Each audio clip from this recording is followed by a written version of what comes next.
Congress is a mass-based party with 100-year legacy. It's like an old building, and so very difficult to maintain because of the way it is built.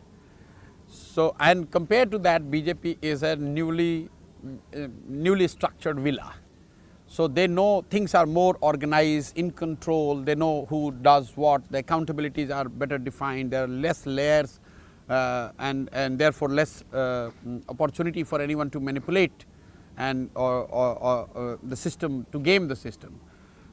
Second, the character is the Congress is a centrist approach, no cadre, 100 years legacy behind you, it has got its own plus and minus. BJP is cadre-based party, so they are more organized, they are supported usually by an ideological formation called RSS, which itself is like almost, no one knows the exact count, but my gut feel is roughly about 8 to 10% of India is part of now RSS or its different formation. So that's an additional foot soldiers they have on the ground. So all these things plus the decisiveness with which they have gone ahead.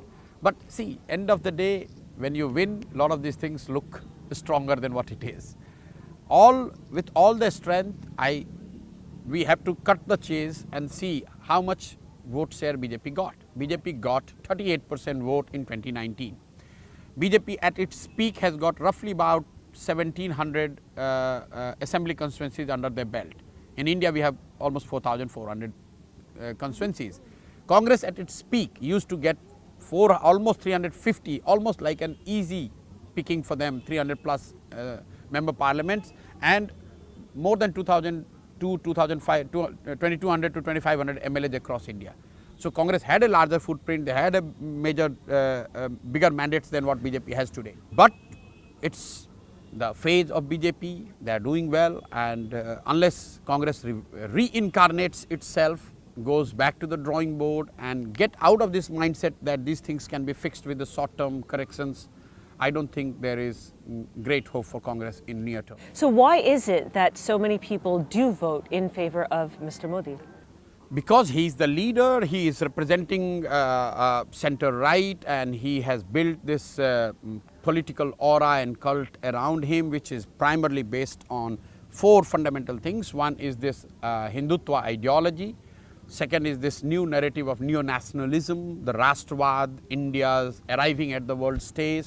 And the third is this direct delivery of services and benefits. So the lot of schemes that used to be schemes run by governments, departments, and different names are all now being presented and repackaged. Some are newly done also as the benefit coming directly from the Prime Minister. So every scheme has been Pradhan Mantri Rozgar Yojana, Pradhan Mantri Swanidhi Yojana. So everything. So Pradhan Mantri meaning Prime Minister. Prime Minister. So everything coming not from the government, not from the department, not from any other person. It's all coming from Pradhan Mantri. And the fourth is this whole political electoral muscle which BJP has built over a period. So these four things put together, the ideology, the nationalism, the direct beneficiaries and electoral and political muscle, put this together, which Mr. Modi is the glue which binds all these four together, and that's why he is becoming so powerful. And so anyone who wants to take him on electorally has to work and better him or defeat him, and at least two or three of these legs has to move. Do you think Congress can do that? Yes, theoretically they can do this, provided they get their act together. If there is one party which has the space and opportunity to do this, it's Congress.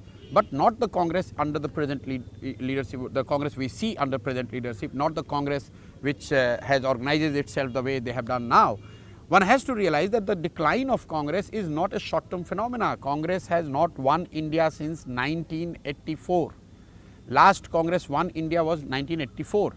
After that, Congress has won 3 elections. Congress has been in government for 15 years, but all those governments were either coalition government or in minority government.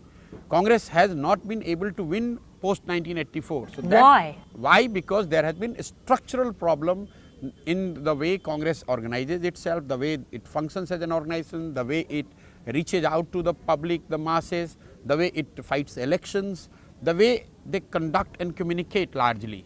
They conduct themselves and they communicate with the masses. Their engagement with public is not something which is very inspiring.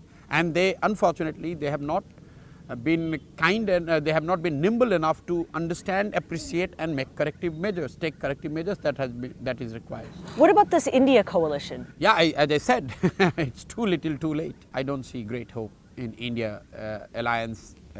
Certainly, see, for India alliance to be successful, purely in electoral terms, you need to have the key components of India alliance do well in north and west of India.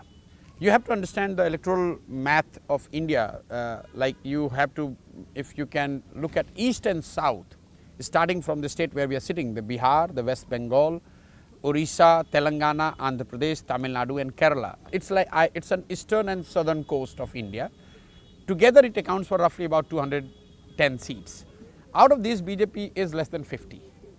But the remaining 330 seats, that is where they get almost 80 or 90%, which is the western, northern and the western part of India. Now, who are they facing electorally in north and west? Primarily Congress in roughly about 250 odd seats. Then the second largest would be SP, which is Samajwadi Party in Uttar Pradesh in roughly about 70 odd seats.